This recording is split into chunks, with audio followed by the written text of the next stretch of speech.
John chapter 11. Now a certain man was ill, Lazarus of Bethany, the village of Mary and her sister Martha.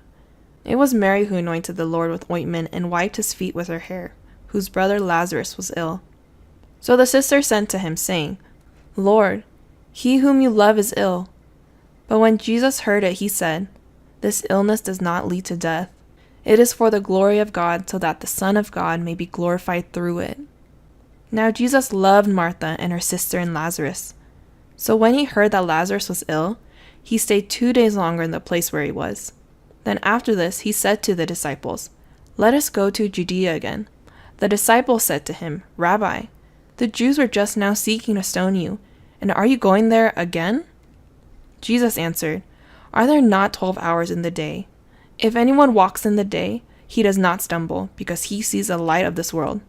But if anyone walks in the night, he stumbles because the light is not in him.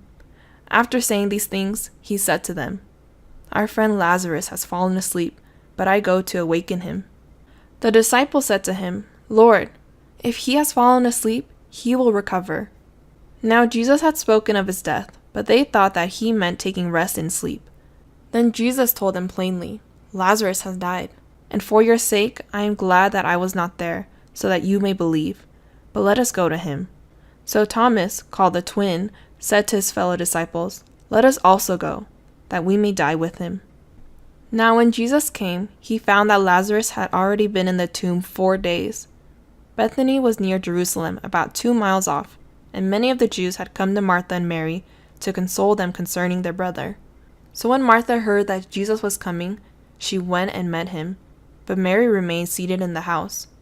Martha said to Jesus, Lord, if you had been here, my brother would not have died. But even now I know that whatever you ask from God, God will give you. Jesus said to her, Your brother will rise again. Martha said to him, I know that he will rise again in the resurrection on the last day. Jesus said to her, I am the resurrection and the life. Whoever believes in me, though he die, yet shall he live. And everyone who lives and believes in me shall never die. Do you believe this? She said to him, Yes, Lord. I believe that you are the Christ, the Son of God, who is coming into the world. When she had said this, she went and called her sister Mary, saying in private, The teacher is here and is calling for you. And when she heard it, she rose quickly and went to him. Now Jesus had not yet come into the village, but was still in the place where Martha had met him. When the Jews who were with her in the house, consoling her, saw Mary rise quickly and go out, they followed her, supposing that she was going to the tomb to weep there. Now when Mary came to where Jesus was and saw him, she fell at his feet, saying to him, Lord, if you had been here, my brother would not have died. When Jesus saw her weeping, and the Jews who had come with her also weeping, he was deeply moved in his spirit and greatly troubled. And he said, Where have you laid him? They said to him, Lord, come and see. Jesus wept. So the Jews said, See how he loved him?